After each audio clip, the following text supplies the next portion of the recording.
The North Sea does not freeze, but it hardens, turning into a slurry of jagged slush that grinds against the oak hulls of a Viking fleet like 1,000 serrated knives. In the late autumn of 873 AD, the Great Heathen Army, a coalition of Norse warriors numbering in the thousands, steered their shallow draft vessels into the mouth of the River Trent. They were not here for a seasonal raid. They were here to occupy. The target was Repton, a Mercian religious center, chosen not for its sanctity, but for its strategic elevation and proximity to water. To survive a winter in the heart of enemy territory, these men had to transform from raiders into engineers of survival. The English winter is a silent executioner, a damp, bone-chilling humidity that conducts heat away from the human body 25 times faster than dry air. Without a calculated, mechanical approach to logistics and fortification, the army would be a collection of frozen corpses before the spring thaw. Tell us where you're watching from. What time is it for you? Settle in as the light fades over the frozen marshes, and the sound of iron meeting frozen earth begins the winter vigil. The logistics of landing several hundred ships involve more than simply beaching. Each vessel, constructed of clinker-built oak planks held together by hand-forged iron rivets, weighs several tons. When loaded with men, horses, and supplies, the displacement increases significantly. As the ships approached the bank at Repton, the warriors did not leap heroically into the surf. Instead, they executed a synchronized maneuver to preserve the structural integrity of their hulls. The ships were rowed hard onto the softest available mud, then immediately stabilized with heavy timber shores. The physics of the landing is a matter of weight distribution. If a ship settles unevenly on a rock as the tide recedes, the keel will snap under the strain of its own cargo.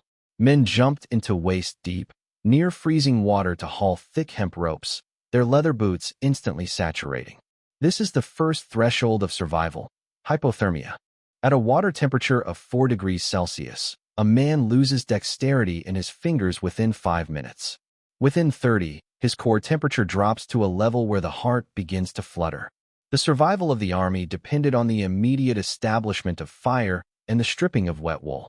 Once the ships were secured, the immediate priority shifted to the perimeter. Repton's existing monastery provided a stone foundation, but it was insufficient for a force of this magnitude. The commanders ordered the construction of a D-shaped earthwork, a classic piece of Norse military engineering. This involved the excavation of a massive ditch, 4 meters wide and 2 meters deep, cutting through the frozen topsoil into the underlying clay. The removed earth was not simply piled. It was compacted into a rampart, reinforced with timber palisades. The sheer physical labor required to move thousands of cubic meters of earth in freezing conditions demands a massive caloric intake, upwards of 5,000 calories per man per day.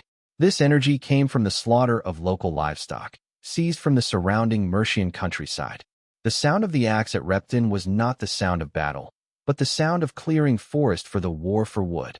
Every tree felled was a calculated unit of thermal energy or structural support. The primary tool used was the bearded axe, a high-carbon steel blade with a curved edge that allows the user to choke up on the handle for fine shaving or swing with maximum momentum for felling. The camp was not a chaotic sprawl, it was a system of zones. The ships occupied the riverfront, their masts lowered and utilized as ridgepoles for temporary tents made of heavy wadmal, a dense, oily wool fabric that sheds water. The inner sanctum of the camp housed the commanders and the most valuable loot, while the perimeter was manned by the rank and file. There were no romantic campfire songs. The air was thick with the smell of damp wool, wood smoke, and the metallic tang of blood from the butchery pits. The ground, churned by thousands of boots and horse hooves, turned into a slurry of freezing mud that threatened to rot the feet of anyone who did not maintain their leather footwear with a coating of tallow and pine tar. This was the mechanical reality of the Great Heathen Army. They were an industrial-scale operation of occupation, functioning with the cold precision of a machine designed to withstand the crushing weight of a Scandinavian winter. As the first frost hardened the mud into jagged ridges, a sentry adjusted his wool cloak and turned to face the darkening east. The defense of a Viking winter camp is a masterclass in the physics of terrain and the structural properties of earth. At Repton, The Norse engineers did not rely on the existing stone walls of the Mercian monastery. Stone is brittle and slow to work in freezing temperatures. Instead, they utilized the D-shaped fortification, a geometric design that maximizes the defensive utility of a riverbank. By cutting a semicircular ditch and connecting both ends to the River Trent, the Vikings created an artificial island. This forced any attacking Mercian force into a bottleneck, where the water acted as an impassable barrier on three sides. The engineering of the ditch itself was a feat of brutal labor. To penetrate the frost-hardened crust of the earth, the warriors used iron-tipped wooden spades and heavy mattocks. The angle of the ditch's slope, the scarp and counterscarp, was calculated to be steep enough to prevent a man in mail armor from climbing out, typically at an angle of 45 degrees. The physical effort required to hoist wet, heavy clay from a depth of 2 meters in sub-zero temperatures is immense, straining the lumbar vertebrae and the rotator cuffs of every man involved. Above the ditch, the rampart rose as a secondary tier of defense. The removed earth was reinforced with turf knitting, a technique where layers of sod were placed grass side down to create a stable, organic mortar. This prevented the rampart from slumping during the inevitable winter thaws. Atop this earthen wall, a timber palisade was erected. This was not a flimsy fence but a wall of oak posts, each 10 inches thick, sharpened to a point and driven into the crest of the rampart. The gaps between the posts were filled with wattle, interwoven hazel branches, and then plastered with a mixture of mud and animal dung known as daub. This created a windproof barrier that protected the camp's interior from the biting easterly winds. The physics of this structure are sound. The earthen base absorbs the shock of projectiles, while the timber height provides a platform for archers. The construction required the felling of hundreds of mature trees, a logistical operation that transformed the local landscape into a wasteland of stumps within weeks. Inside the perimeter, the camp was organized into a grid of functional zones. Drainage was the primary concern. In a camp holding 3,000 men, the accumulation of liquid waste and rainwater can lead to catastrophic outbreaks of dysentery. The Norse engineers dug shallow runoff, trenches lined with gravel to divert water away from the sleeping quarters and toward the river. The soil at Repton is a mix of sand and gravel, which provides better drainage than heavy clay, a factor that likely influenced the choice of the site.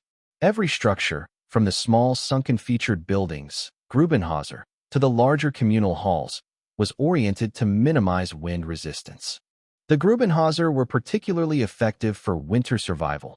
By digging the floor half a meter into the ground, the Vikings used the Earth's natural geothermal properties as insulation. The surrounding soil remains at a relatively constant temperature, preventing the interior from dropping to the lethal levels of the outside air. The gatehouse was the most complex engineering challenge. It had to be wide enough for wagons and horses, but strong enough to withstand a ram. The Norse used a stave construction method, with massive vertical timbers supporting a heavy wooden lintel. The doors themselves were made of oak planks, 4 inches thick, reinforced with horizontal Z-bracing, and held together by iron clinch bolts. These bolts were not merely fasteners. They were the product of a sophisticated smelting process that produced a tough, fibrous iron capable of absorbing impact without shattering. The hinges were forged with long straps to distribute the weight of the oak across the entire surface of the door. The sound of these massive gates closing at sunset was a mechanical finality, signaling the transition from the day's labor to the night's watch. Outside the walls, the frozen marshes of the Trent Valley remained silent, but inside, the camp hummed with the vibration of 1,000 men surviving by design. A shipwright, his hands calloused and stained with tar, hammered a final wooden peg into a bracing beam. Survival in a Scandinavian winter is governed by the laws of thermodynamics, specifically the retention of heat and the management of airflow.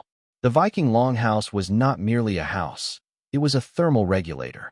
Built with thick walls of sod or timber, these structures were designed to trap the heat generated by a central hearth and the bodies of dozens of warriors. At Repton, where the Great Heathen Army overwintered, the longhouses were often repurposed from existing structures or rapidly constructed using local timber. The walls were the first line of defense against the heat sink effect of the English winter. A typical wall consisted of a double layer of timber planks with the gap filled with dry moss, wool, or peat.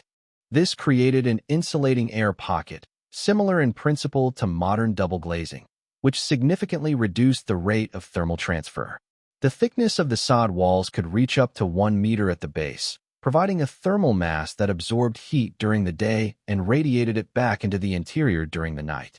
The roof was the most critical component for heat retention. A steep pitch was necessary to shed the heavy English rain and snow, but the material had to be breathable yet insulating. Thatch, made from river reeds or straw, was the standard. A layer of thatch 30 centimeters thick provides an insulation value equivalent to modern fiberglass bats. However, the true secret to the longhouse's warmth was the smoke. There were no chimneys, only a small vent in the roof known as a louve. As the central fire burned, a thick layer of smoke accumulated in the upper third of the house. While this was harsh on the lungs and eyes, it served a vital mechanical purpose. The smoke acted as a thermal blanket, trapping the rising heat and reflecting it back down toward the sleeping benches. Furthermore, the carbon and creosote in the smoke permeated the thatch, acting as a natural pesticide and antifungal agent, preventing the roof from rotting in the damp climate. The smell of the longhouse was an overpowering mixture of seasoned oak smoke, unwashed wool, and the earthy scent of the floor. The central hearth was the engine of the longhouse. It was not a simple campfire but a structured pit lined with stones that served as a heat reservoir. These stones, typically granite or basalt gathered from the riverbed, would absorb the intense heat of the fire and continue to radiate warmth long after the flames had died down. The fuel was primarily seasoned hardwood, oak and ash, which burns at a higher temperature and for a duration longer than softwoods like pine. The management of the fire was a matter of survival. A fire that burned too hot risked igniting the thatch, while a fire that was too low allowed the temperature to drop below the dew point, causing moisture to condense on the walls and bedding. This dampness was the precursor to respiratory infections and the breakdown of the body's ability to regulate its own temperature. The warriors slept on raised wooden platforms, elevated 30 centimeters off the dirt floor to avoid the cold air that pooled at ground level. The physics of huddling also played a role in the logistics of the camp. A single human body at rest generates approximately 100 watts of heat. In a longhouse containing 50 warriors, the total heat output from the inhabitants alone was 5,000 watts, the equivalent of 3 modern electric space heaters. By concentrating the men in a confined, insulated space, the Norse commanders effectively used their soldiers as a biological heating system. This required strict social discipline. Men lived in close quarters with their equipment, their horses, and sometimes their livestock, all of which contributed to the thermal load of the building. The air was thick, humid, and heavy with the sound of rhythmic breathing and the crackle of the embers. The floor, made of hard-packed clay and straw, was swept daily to remove the accumulation of food scraps that would otherwise attract vermin. As the midnight frost crept across the thatch, the central fire glowed a deep, pulsing red, casting long shadows across the rows of sleeping men. A single warrior reached out to stir the coals with a charred stick. The Viking longship was the most advanced piece of maritime engineering in the 9th century, but in winter, it was a liability. An oak hull, if left in the water during a freeze, faces 2 lethal threats: ice crush and rot. The ice in the River Trent would expand as it froze, exerting thousands of pounds of lateral pressure against the clinker-built planks. This pressure can easily pop the iron rivets or splinter the oak ribs. To prevent the destruction of their fleet, their only means of retreat or reinforcement, the Norse at Repton hauled their ships out of the water. This was a massive undertaking requiring hundreds of men and a system of rollers and grease skids. The ships were moved onto the dry ground within the D-shaped fortification, where they could be serviced and protected. A ship out of water is a ship that can be repaired, and the winter months were dedicated to the meticulous engineering of maintenance. Once the ships were on land, the primary task was caulking. The gaps between the overlapping oak planks were stuffed with animal hair, usually sheep wool or horsehair, that had been soaked in pine tar. This material, known as morth, acts as a flexible gasket. As the wood expands and contracts with the temperature, the tarred hair maintains the watertight seal. During the winter, the existing caulking would often dry out and become brittle. Shipwrights used specialized tools called caulking irons to rake out the old material and drive in the new. The smell of boiling pine tar, a pungent, resinous aroma, hung over the shipyard area of the camp. The tar was produced by the destructive distillation of pine wood in earthen kilns, a process that required precise temperature control to prevent the resin from burning. This tar was not just a sealant. It was a preservative that prevented the oak from absorbing moisture and falling victim to the fungi that caused dry rot. The hulls were also treated with a mixture of tallow, rendered animal fat, and crushed charcoal. This bottom paint served a dual purpose. It smoothed the surface of the hull for better hydrodynamics and acted as a barrier against marine organisms. In the cold of winter, the tallow would harden into a waxy, protective shell. The iron rivets, the nails of the ship, were inspected for corrosion. If a rivet was failing, it was cut out with a cold chisel and replaced with a new one forged in the camp smithy. The replacement of a single rivet is a two-man job, one holder-on inside the hull with a heavy iron block and one striker outside with a hammer. The rhythmic clink-clink-clink of the hammers was a constant sound in the Repton camp, a mechanical heartbeat that signaled the fleet was being prepared for the spring. The masts and rigging were stripped and stored inside the longhouses to prevent the hemp ropes from rotting in the damp English air. Hemp is an organic fiber that, when wet, becomes a breeding ground for bacteria that break down the cellulose, drastically reducing its tensile strength. The sails, made of heavy wool or linen, were meticulously dried and folded. If a sail was stored damp, mildew would eat through the fabric in weeks, rendering it useless for the spring offensive. The shields that normally lined the gunnels were removed and oiled with linseed oil or fish oil to prevent the wood from warping. The ships were then covered with tilt cloths or layers of brushwood to keep the snow off the decks. A ship filled with snow is a ship under immense weight stress. As the snow melts and refreezes, it can warp the deck beams. By the end of the maintenance cycle, the fleet sat like a row of skeletal beasts, waiting for the thaw. A shipwright, his fingers stained black with tar and grease, ran his hand along the smooth curve of a newly replaced strake. The Norse warriors' primary tools of survival, the sword, the axe, and the spear, were not just weapons. They were sophisticated products of early medieval metallurgy. In the freezing temperatures of a Repton winter, the physical properties of steel change. Low-carbon iron becomes brittle in the cold, a phenomenon known as the ductile to brittle transition. A sword that is perfectly functional at 20 degrees Celsius might shatter like glass when striking a shield at -5 degrees. The Norse smiths understood this intuitively, even if they lacked the language of molecular chemistry. They practiced pattern welding, a process of twisting together bars of high-carbon steel and low-carbon iron. This created a composite blade with the hardness of steel to hold an edge and the toughness of iron to absorb the shock of impact in the cold. The resulting serpent in the steel was a visual testament to the engineering required to keep a weapon functional in a lethal climate. The camp smithy was the most vital industrial hub at Repton. It was the only place where temperatures reached the levels necessary to manipulate matter, approximately 1,200 degrees Celsius for welding. The forge was powered by charcoal, which was produced in the surrounding forests by charred wood in oxygen-deprived pits. Charcoal burns hotter and cleaner than raw wood, providing the concentrated energy needed to soften iron. The bellows, made of wood and leather, were operated by thralls in a continuous, rhythmic pumping to maintain the blast. The physics of the forge is a matter of oxygen flow. Too little, and the fire dies. Too much, and the carbon is burned out of the steel, leaving it soft and useless. The smiths spent the winter not just making new weapons, but re-steeling old axes. This involved welding a small strip of high-carbon steel onto the edge of a softer iron axe head, a process that saved precious material while maintaining a lethal edge. The maintenance of armor was equally mechanical. Chainmail, consisting of thousands of interlocking iron rings, is highly susceptible to red rust, iron oxide, in the damp English winter. Rust doesn't just discolor the metal, it eats away at the cross-section of each ring, weakening the entire garment.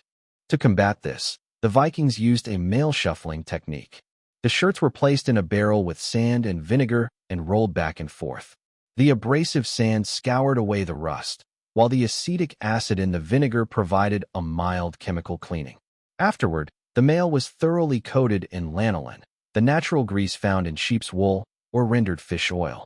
This created a hydrophobic barrier that repelled the winter moisture. A warrior's mail shirt was his most expensive piece of technology, often worth more than a dozen cows, and its preservation was a matter of both economic and physical survival. Beyond weapons, the smiths produced the mundane hardware of the camp: pot hooks, fire dogs, rivets, and nails. Every iron nail represented a specific amount of charcoal, labor, and ore. The Norse utilized bog iron, a form of impure iron deposit found in peat bogs. The smelting of bog iron is an arduous chemical process. The ore must be roasted to remove moisture and then reduced in a bloomery furnace. The resulting bloom is a spongy mass of iron and slag that must be hammered repeatedly to expel the impurities. This wrought iron is incredibly durable and resistant to fatigue, making it ideal for the rivets that held the longships together. As the winter progressed, the scrap pile of the smithy became a graveyard of failed experiments and broken tools, each piece destined to be melted down and reforged. A young apprentice, his face soot-stained and glowing in the firelight, hammered a white-hot rivet into a new shape. The most critical resource for the Great Heathen Army at Repton was not silver or gold, but wood.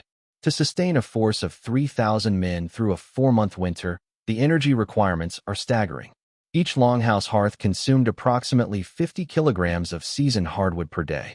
Multiplied across the camp, the army required over 5 tons of fuel daily just for heating and cooking. This does not include the massive quantities of wood needed for the smithy's charcoal, the ship repairs, and the fortification efforts. The war for wood was a relentless logistical struggle that dictated the movement of troops and the security of the perimeter. A Viking camp in winter was surrounded by a dead zone, a radius of several miles where every tree, bush, and fence post had been stripped and hauled back to the ramparts. The physics of wood as a fuel source depends entirely on its moisture content. Green wood, freshly cut from the English forests, contains up to 50% water. Attempting to burn green wood is a losing game. The energy of the fire is consumed by the evaporation of the water rather than the generation of heat. This produces excessive smoke and creosote, a flammable resin that clogs the roof vents and increases the risk of a catastrophic house fire. The Norse preferred standing deadwood, or trees felled in the previous spring. However, as the winter deepened and the immediate supplies were exhausted, the army was forced to venture further afield to secure seasoned timber. These foraging parties were military operations, guarded by armed detachments, as they were prime targets for Mercian guerrilla attacks. The sound of the saw and the axe in the distance was a signal of the army's metabolic need. The transportation of timber in winter is a problem of friction and mechanical advantage. Hauling a 1-ton oak log through freezing mud is an impossible task for men alone. The Norse utilized sledges and ox yokes. On frozen ground, a sledge has a much lower coefficient of friction than a wheeled cart, allowing a team of oxen or thralls to move significantly more weight. If the ground was not frozen, the mud became a viscous trap, suctioning the wood into the earth. To mitigate this, the Vikings built corduroy roads, paths made of small logs laid perpendicular to the direction of travel. This distributed the weight of the load over a larger surface area, preventing the sledges from sinking. The engineering of these temporary roads was essential for the continuous flow of fuel into the camp. Without this constant vein of timber, the camp's heart would stop beating. Once inside the camp, the wood had to be processed. This was the task of the thralls, the enslaved workforce that served as the army's primary source of manual labor. They used wedges and beetles, heavy wooden mallets, to split the large logs into manageable quarters. Splitting the wood exposes the dry interior, increasing the surface area and allowing for a more efficient burn rate. The organization of the wood piles was a matter of military discipline. Wood had to be kept under cover to prevent it from soaking up the winter rain. A wet wood pile was a death sentence for a squad. The hierarchy of the camp was reflected in the quality of the fuel. The commanders burned the cleanest, driest oak, while the lower status warriors and thralls were often left with smudge fires of damp willow or peat. As the sun set, the blue smoke of the camp rose in a thick pillar, visible for miles across the flat Mercian landscape. A thrall, his hands cracked and bleeding from the cold, stacked a final armload of split ash against the wall of the hall. In the 9th century, the preservation of protein was a high-stakes chemical operation. A Viking army could not survive on grain alone. They required the dense caloric and amino acid profile of meat to maintain the muscle mass necessary for combat and heavy labor. However, without refrigeration, fresh meat spoils within days due to the proliferation of bacteria, such as Salmonella and Clostridium botulinum. The only defense was salt. Salt is a preservative because it works through osmotic pressure. When meat is packed in salt, the sodium and chloride ions draw the water out of the microbial cells, effectively dehydrating and killing them. To feed 3,000 men at Repton, the Norse required tens of thousands of pounds of salt, most of which was imported from coastal salt pans or seized from local Mercian stores. The chemistry of the barrel was the foundation of the winter strategy.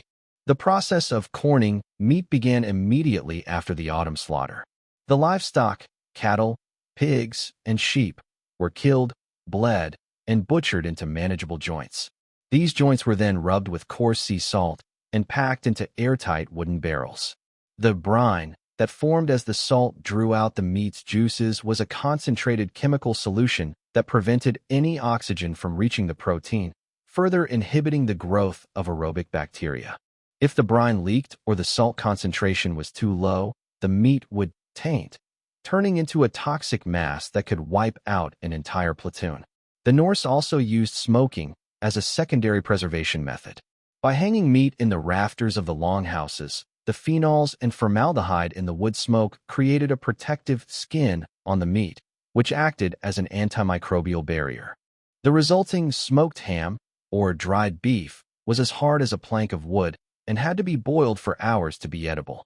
Beyond meat, the Norse relied on fermentation for their dairy and grain. Milk was converted into skyr, a high-protein, yogurt-like substance, by introducing specific bacterial cultures. These bacteria convert the lactose, milk sugar, into lactic acid, which drops the pH of the milk to a level where most spoilage organisms cannot survive. This allowed the Norse to store the caloric value of summer milk through the entire winter. Similarly, grain was stored in raised granaries, small wooden huts built on stone staddle stones.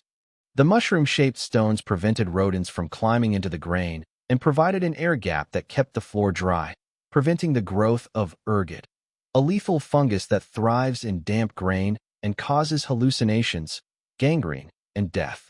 The logistics of the pot required a constant supply of clean water for boiling the salted meat. Boiling served two purposes. It rehydrated the protein and leached out the excess salt, which would otherwise cause lethal dehydration in the warriors. However, the use of large communal cauldrons created a biohazard risk. If the cauldrons were not cleaned properly, the residue of previous meals would become a breeding ground for pathogens. The Norse used lye, a caustic solution made from wood ashes and water, to scrub their cooking vessels. The chemical reaction between the lye and the fats left in the pot created a rudimentary soap, effectively degreasing the iron. This level of camp hygiene was not driven by a knowledge of germ theory, but by a pragmatic observation that dirty pots led to sick men. As the evening meal was distributed, the smell of salted pork and fermented grain filled the air. A cook, his apron stained with brine, ladled a gray, steaming stew into a wooden bowl. The greatest threat to the Great Heathen Army at Repton was not the Mercian sword, but the microscopic breakdown of the human body. As the winter of 873 to 874 progressed, the men faced the biological reality of malnutrition. The most lethal form was scurvy, caused by a total lack of vitamin C, ascorbic acid. The human body cannot synthesize vitamin C, it must be ingested. Without it, the body loses its ability to produce collagen, the glue that holds together skin, blood vessels, and bone. The symptoms are horrific. Old wounds reopen, gums swell and bleed, and the connective tissue in the legs breaks down, making it impossible to walk. A Viking warrior suffering from scurvy was not just a medical casualty. He was a logistical burden who consumed food, but could not contribute to the defense of the camp. The Norse had a mechanical understanding of this winter sickness, even if they didn't know about vitamins. They sought out scurvy grass and other hardy evergreens that could be found in the frozen marshes. They also relied on the consumption of organ meats, particularly the liver of slaughtered livestock, which contains high concentrations of stored vitamins. However, as the local livestock was exhausted, the army's biological health began to decline. The physical reality of scurvy in a military camp is a loss of combat readiness. A man whose joints are swelling cannot swing a 5-pound axe or hold a heavy lindenwood shield. The hierarchy of the camp ensured that the elite Huskarls received the best food, including the rare remaining stores of dried berries or onions, while the thralls and lower-status fighters were the first to show the signs of collagen failure. Beyond scurvy, the static nature of the camp created a breeding ground for vector-borne diseases. In the summer, raiders are mobile, leaving their waste behind. In a winter camp, 3,000 men produce approximately 700 kilograms of solid human waste every day. If this waste is not managed with trench discipline, it leaches into the groundwater. The result is dysentery, a bacterial infection of the intestines that causes severe diarrhea and rapid dehydration. In sub-zero temperatures, dehydration is a fast track to hypothermia. The blood volume drops, and the body can no longer pump warm blood to the extremities. The latrine pits at Repton were dug outside the ramparts, downwind, but the freezing rain often washed the runoff back toward the camp's wells. The Norse thing, or assembly, enforced strict laws regarding the placement of waste, as they recognized the correlation between foul air and foul guts. The psychological impact of winter also had a biological component. Seasonal affective disorder and the stress of constant proximity led to increased levels of cortisol, the body's primary stress hormone. High cortisol levels suppress the immune system, making the warriors more susceptible to the common respiratory infections that flourished in the damp, smoke-filled longhouses. A camp cough could quickly turn into pneumonia, a leading cause of death in the 9th century. Without antibiotics, the only treatment was rest and warmth, two luxuries in short supply during a winter siege. The Norse medicine was a mixture of herbalism and mechanical surgery. Wounds were cauterized with hot iron to stop bleeding and kill bacteria, a brutal but effective method of preventing sepsis. As the moon rose over the silent camp, the sound of a hollow, wet cough echoed from one of the longhouses. A medic, his hands smelling of leeks and stale ale, applied a poultice of crushed moss to a warrior's swollen leg. In the middle of a frozen landscape, water is everywhere, yet it is often inaccessible. For the Great Heathen Army at Repton, securing a daily supply of liquid water was a matter of high-stakes engineering. A human being requires at least 2 liters of water a day to maintain basic metabolic functions, and significantly more if they are engaged in the heavy labor of fortification or woodchopping. For 3,000 men and several hundred horses, the daily requirement exceeded 10,000 liters. While the River Trent was adjacent to the camp, its water was often a slurry of ice and silt, or worse, contaminated with the camp's own effluent. The physics of obtaining clean water in winter required constant effort and the expenditure of precious thermal energy.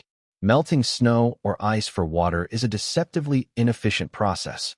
Due to the latent heat of fusion, it takes a massive amount of energy to turn 0-degree ice into 0-degree water, the same amount of energy required to heat that water from 0 to 80 degrees Celsius. In a camp where fuel was a contested resource, melting snow was a luxury that could not be sustained on an industrial scale. Instead, the Norse prioritized running water. The current of the River Trent kept parts of the channel open even in deep freezes. The Vikings used ice picks and long-handled ladles to harvest water from these openings. However, the water at the river's edge was the most contaminated. To solve this, they practiced filtration by proximity. By digging shallow wells in the sand and gravel several meters back from the riverbank, the Norse used the earth itself as a natural filter. The water would seep through the sand, which trapped the larger particles of silt and organic waste, providing a clearer, safer supply. The storage of water inside the longhouses presented its own mechanical challenges. In a hard freeze, any water left in a wooden bucket would freeze solid, potentially bursting the vessel as the ice expanded. To prevent this, water was stored in large ceramic pots or skin bags kept near the central hearth. The water carriers, usually the younger boys or thralls, were in a constant state of motion, hauling heavy wooden yokes with 2 buckets each. Each bucket weighed approximately 15 kilograms. A single carrier would have to make 20 trips a day to supply a single longhouse. The physical strain on the cervical spine and the trapezius muscles was immense. In the damp cold, this labor led to immersion foot, a condition where the skin and nerves of the feet break down due to prolonged exposure to wet and cold, even without freezing. The horses of the army were even more vulnerable to water shortages. A horse requires 30 to 50 liters of water a day. If a horse becomes dehydrated, its digestion slows down, leading to colic, a painful and often fatal intestinal blockage. The Norse warriors, whose status and military effectiveness depended on their mounts, would often prioritize their horses' water needs over their own. They would break the ice on the river with heavy mallets to create watering holes and lead the horses out in small batches to prevent the ice from collapsing under their collective weight. The sight of the horses' steam-filled breath in the morning air was a sign of the camp's continued viability. Without the horses, the army was immobile. Without the water, the horses were dead. As the sun reached its zenith, a water carrier struggled up the icy bank, his wooden buckets slopping gray water onto his boots. A horse, tethered nearby, let out a low, guttural whinny. A Viking winter camp was not a lawless swarm of barbarians. It was a highly structured society governed by a legal framework known as the Thing. In the confined, high-stress environment of the Repton camp, social friction was a physical threat. A single blood feud or a dispute over stolen firewood could escalate into internal violence that would weaken the army's defense. To prevent this, the Norse commanders, kings like Halfdan and Bagsec, convened regular assemblies to adjudicate disputes. The Thing was a mechanical necessity for maintaining military discipline. It operated on a system of were-gild, manprice, and physical punishments, ensuring that every action had a calculated cost. The law was not about justice in a modern sense, but about the stasis of the group. The physics of power in the camp was reinforced through gift-giving. A leader's authority was not just a matter of charisma, but of bullion logistics. The silver looted from the Mercian monasteries, crosses, chalices, and reliquaries, was hacked into pieces known as hack silver. This silver was weighed on small, portable folding scales using lead weights. A commander would reward his most loyal warriors with silver arm rings or neck rings, physically binding them to his service. This was a direct exchange of wealth for military labor. In the winter, when there was no new loot to be had, the redistribution of existing silver was the only way to prevent desertion. The sound of the scales clicking shut was the sound of a contract being renewed. A man who held silver was a man who had a stake in the survival of the camp. Punishment for breaking the camp's laws was swift and often served a secondary, utilitarian purpose. Minor thefts were punished by shaming or fines, but serious crimes, such as cowardice on watch or the murder of a fellow warrior, resulted in outlawry or execution. An outlaw was nithing, a man who existed outside the protection of the law and could be killed by anyone without penalty. In the context of a winter camp, being cast out beyond the ramparts was a death sentence delivered by the environment. Without access to the fire, the food, and the shelter of the longhouse, an outlaw would succumb to hypothermia within hours. Execution was often carried out by hanging or beheading, acts that were performed publicly on the ramparts to reinforce the consequence of disorder. The Norse didn't have prisons. They didn't have the caloric surplus to feed men who weren't working. The thralls sat at the absolute bottom of this social machine. They were the biological fuel of the army, performing the most dangerous and back-breaking tasks, digging the latrines, hauling the timber, and processing the waste. Their lives were governed not by the law of the Thing, but by the law of utility.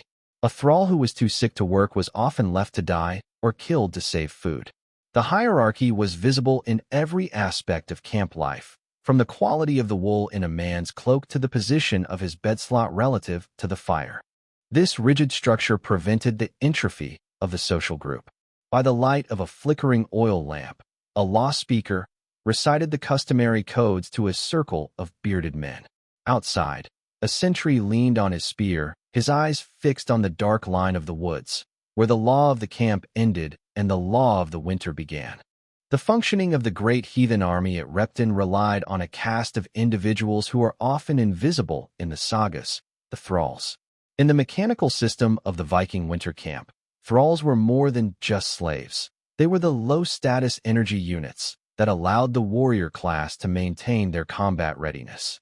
The labor required to survive a winter, the constant hauling, digging, and cleaning, is so physically taxing that if the warriors did it themselves, they would be too exhausted to fight. By utilizing an enslaved workforce, primarily composed of captured Mercians and previous captives from Ireland and Francia, the Norse effectively outsourced the metabolic cost of their survival.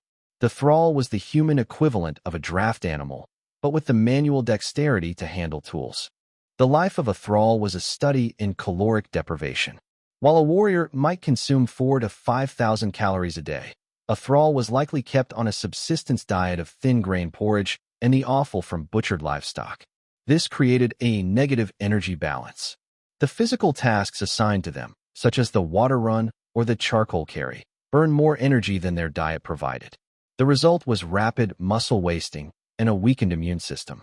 In the cold, a thrall with low body fat has almost no insulation against the environment. Their clothing was often the discarded, threadbare wadmal of the warriors, which had lost its lanolin and its ability to trap heat. The mortality rate among the thralls during the winter of 873 was likely catastrophic, but to the Norse commanders, they were a renewable resource, easily replaced by the next spring raid. The tasks assigned to thralls were those that carried the highest risk of biological contamination. They were the ones who emptied the cess buckets and maintained the latrine pits. This exposure to human waste made them the primary vectors for the spread of dysentery and enteric fevers. When a thrall died, their body was not given a warrior's burial. Archaeological evidence at Repton shows mass graves and disordered burials where multiple individuals were thrown into pits with little ceremony. These burials often show signs of blunt force trauma or occupational stress on the skeletons, such as collapsed vertebrae and thickened bone at the muscle attachment sites, a direct result of a lifetime of hauling heavy loads. The thrall was a disposable component in the Viking machine. Despite their status, the thralls were essential to the engineering of the camp. They were the ones who operated the bellows in the smithy for hours on end, a task that required rhythmic, exhausting physical effort in a smoke-filled environment. They were the ones who stripped the bark from the timber, a tedious job that was necessary to prevent wood-boring insects from infesting the camp structures. The social order was maintained through the threat of extreme violence. The Norse legal system provided no protection for the thrall. They were the property of their masters. This total control allowed the commanders to mobilize large labor forces instantly to repair a collapsed rampart or drag a ship through the mud. As the frost deepened, a group of thralls, their breath blooming in the air like gray ghosts, struggled to pull a sledge laden with frozen peat. A warrior stood over them, his hand resting on the hilt of his sax, his face a mask of indifference. In the frozen stillness of Repton, the Great Heathen Army was held together by a pre-monetary economic system based on the physical weight of silver. The Norse did not use coins as a medium of exchange based on face value. They used silver as bullion. The value of a piece of silver was determined solely by its mass and purity. This weight-based economy was the mechanism of military loyalty. For a Norse king to keep his lith, his retinue, together through the grueling winter, he had to be a ring-giver. This was not a poetic metaphor. It was a logistical requirement.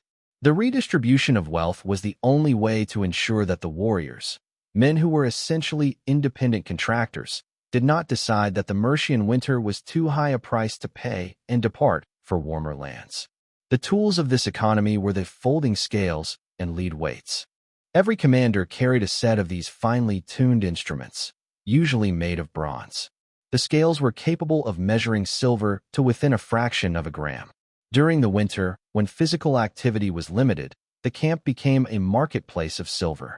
Warriors traded hack silver, bits of broken brooches, arm rings, and foreign coins, for better equipment, extra food rations, or the service of others. This created a velocity of capital within the camp walls. The silver was often pecked, tested with a knife point to ensure it was not a plated base metal. The sound of a knife scratching across silver was a constant background noise in the longhouses, a ritual of verification in a society where trust was backed by metal. The hierarchy of the camp was visually encoded in the silver a man wore. An elite thane or huskarl would wear thick, multi-stranded silver arm rings, sometimes weighing several hundred grams. These were his bank account. In an emergency, he could hack off a piece to pay a fine or buy a horse. The physics of the arm ring is interesting. It is a portable, durable, and highly visible form of wealth that does not require a ledger or a vault. It is wealth as body armor. The psychological effect of this was profound. In the darkest days of the winter, the glint of silver in the firelight was a reminder of the profitability of the expedition. It was the incentive structure that kept the men sharpening their axes and standing their watches. However, silver cannot be eaten. As the winter progressed and food supplies dwindled, the exchange rate between silver and calories shifted dramatically. A silver dirham that might have bought a sheep in autumn might only buy a few pounds of salted pork in February. This inflation put immense pressure on the social order. The commanders had to use their reserves of silver to buy the continued loyalty of the lower-ranking men, who were the ones most likely to starve. The hoarding of wealth was a dangerous game. A king who was seen as tight-fisted risked a mutiny. The thing would be called, and the king's luck would be questioned. In the Norse world, luck was a physical quality that a leader possessed, evidenced by his ability to provide for his men. As the night wind howled through the palisade, a commander sat by his hearth, carefully cutting a silver Mercian coin into 4 equal wedges with a heavy chisel. The arrival of the February thaws at Repton did not bring relief. It brought a new set of mechanical and biological hazards. As the temperature rose above freezing, the millions of tons of snow and ice that had locked the camp in place began to melt. This turned the D-shaped fortification into a viscous bowl of mud. The transition from frozen to liquid is a change in the sheer strength of the soil. Frozen earth is as hard as concrete, but saturated clay has no structural integrity. The ramparts began to slump, the drainage ditches overflowed, and the corduroy roads sank into the mire. The logistics of movement became exponentially more difficult. Every step required the expenditure of more energy as the mud created a suction effect on the warriors' boots. The physics of mud is a nightmare for an army. For a man wearing 30 pounds of mail and carrying a shield and axe, walking through knee-deep mud is an aerobic challenge that can lead to rapid exhaustion. More importantly, the mud was a concentrated soup of pathogens. All the human and animal waste that had been preserved by the frost was suddenly released into the liquid environment. The risk of waterborne disease spiked. The camp's wells, which had been relatively safe during the freeze, were now inundated with surface runoff contaminated with fecal coliform bacteria. This was the period when the army was at its most biologically vulnerable. The men, already weakened by months of vitamin C deficiency and respiratory stress, now faced a wave of enteric infections. The mud also threatened the mechanical readiness of the fleet. The ships, which had been resting on dry ground, were now sitting in a swamp. The moisture began to seep into the oak planks, causing them to swell unevenly. If a ship settled in the mud, the pressure could warp the hull, making it impossible to row straight. The Norse had to reshore the fleet, using more timber to create stable platforms in the mire. This was unproductive labor, work that didn't improve their position but simply prevented the loss of their primary assets. The mood of the camp shifted from the stoicism of the freeze to the irritability of the damp. Everything was wet, everything smelled of rot, and the fire fuel was now saturated and difficult to light. In this environment, trench foot became the primary medical concern. If a man's feet are constantly wet and cold, the blood vessels constrict and the skin begins to die. This is not a freeze injury, but a moisture injury. The Norse fought this with lanolin and leather. They used the grease from sheep's wool to waterproof their socks and boots, and they spent hours by the fire greasing their footwear with tallow. The hierarchy of the camp was now determined by who had the driest spot to sleep. The commanders moved into the stone ruins of the monastery, while the rank and file struggled to keep their bedding off the saturated ground. As the rain turned from snow to a cold, persistent drizzle, a warrior sat on his bench, meticulously scraping the thick, gray mud from the scales of his armor with a small wooden spatula. As the spring equinox approached, the Great Heathen Army shifted its focus from survival to mobilization. The goal was to get the fleet back into the River Trent. This was the reversal of the autumn landing, but it was mechanically more complex. The ships were now heavier due to the moisture absorbed by the oak, and the ground was an unstable slurry. To move the ships back to the water, the Norse built slipways, tracks made of heavy timber greased with rendered animal fat. This reduced the coefficient of friction, allowing the men and oxen to haul the vessels with hempen hawsers. The sound of the ships groaning as they moved was the sound of the Norse machine returning to life. Refloating a clinker-built ship is a delicate operation. If the ship is launched too quickly, the dry strakes, the upper planks, might leak before they have a chance to swell and seal. If it is launched too slowly, it can become stuck in the riverbank mud. Once in the water, the ships were ballasted. This involved placing hundreds of kilograms of river stones along the keel to lower the center of gravity. A longship without ballast is unstable and prone to capsizing under sail. The masts were re-stepped, a feat of leverage and pulleys, and the rigging was reattached. The hemp ropes, which had been stored dry, had to be stretched and tarred once more to ensure they could handle the tension of the spring gales. The spring offensive required a total refit of all military equipment. The smithy was at its peak production, turning out hundreds of new rivets and arrowheads. The war arrows of the Norse were aerodynamic projectiles designed to penetrate mail armor at 50 meters. The shafts were made of ash or birch, and the fletching was made of goose feathers glued with birch bark tar and bound with fine silk or linen thread. The physics of the longbow and the arrow were the ranged component of the Norse military machine. Every warrior spent his days sharpening his blade on whetstones made of phyllite or schist, imported from the quarries of Norway. A sharp edge is a mechanical advantage. It requires less force to sever tissue and bone. The final logistical hurdle was reprovisioning. The salted meat of the winter was nearly gone, and the army needed fresh calories for the coming campaign. They began to scour the countryside, seizing the spring lambs and the stored grain of the Mercian farmers who were just emerging from their own winter struggles. This was the predatory phase of the logistics. The army was no longer a static consumer. It was a mobile predator. The commanders analyzed the tide and current of the Trent, calculating the best time to move the fleet downstream toward London or upstream toward the heart of Mercia.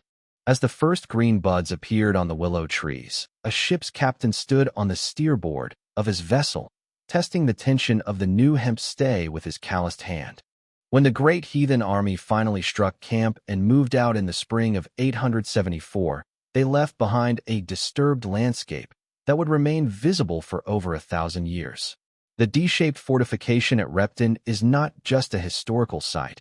It is a physical record of a survival system.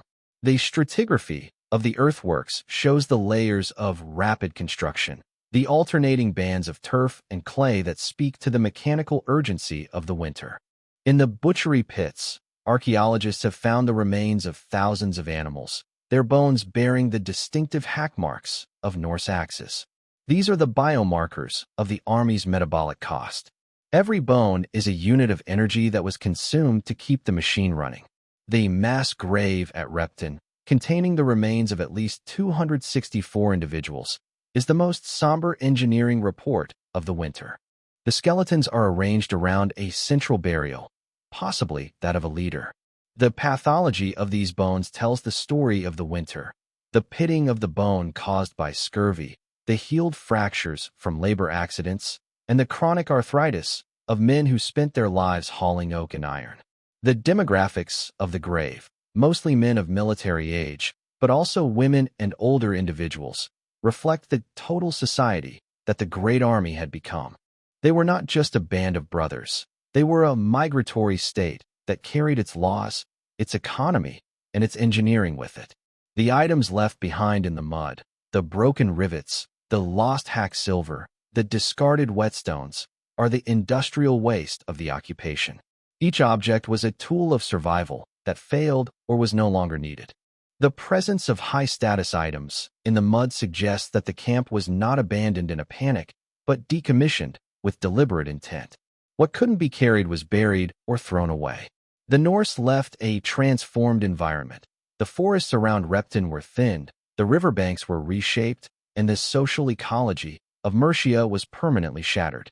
The winter at Repton was the proof of concept for the Norse occupation of England. It proved that they could not only raid, but sustain themselves in the heart of a hostile land. The mechanical reality of the Viking winter is a story of physics against the environment. It was a victory of logistics over lethality. They survived not because they were warriors of myth, but because they were masters of material. They understood the thermal properties of wool, the chemistry of salt, the metallurgy of the forge, and the social engineering of the law.